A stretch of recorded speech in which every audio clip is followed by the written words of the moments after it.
একজন ইমাম ফরজ সালাত এবং মৃত ব্যক্তিকে দাফন করার পর হাত তুলে দোয়া করাকে বিদআত বলছে। ঠিকই বলেছে, হাত তুলে দোয়া করা ব্যক্তিগত ব্যাপার, কিন্তু ওই ইমাম মসজিদে ফরজ সালাতের পর দোয়া করে এবং মাসালা জানতে চায়, ওই ইমামের পিছনে সালাত আদায় করা যাবে? সালাত যাবে, তার পিছনে সালাত হবে।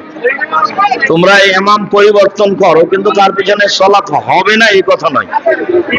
তবে উনি যেহেতু বেদাত বলেছেন, তার করাটা একেবারেই মানাই নাই। আচ্ছা যাক, কোন সাধারণ লোক হবে, তোমরা তাকে ইমাম বলছো, আসলে হয়তো বা ইমামের যোগ্য নয়। হাত তুলে দোয়া করার অনেক হাদিস আছে, দেখো বই আছে আমার, দোয়ার উপরে আইনে রাসূল দোয়া অধ্যায়, অনেক হাদিস আছে হাত তুলে দোয়া করার। 14টা স্থান আছে হাত তুলে দোয়া করার। এমন আছে যে খালি হাত ফিরে দিতে আল্লাহ লজ্জা পাই, দোয়া করা উচিত। আসসালামু আলাইকুম সাহেব, বিস্তারিত বললে উপকৃত হব।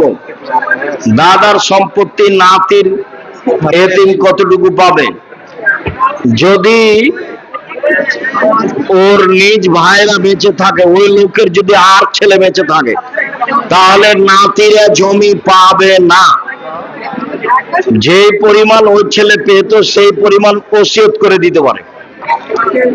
যে ভাগ পায় না তার জন্য ওসিয়ত চলে।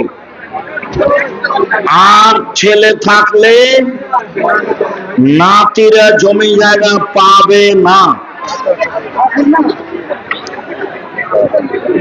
সালাতে দণ্ডায়মান হলে হায় আসতে পারে, হাত দিয়ে ঠেকাবা, হাই উঠলে শয়তান হাসে, মুখের ভিতরে ঢুকে যায়।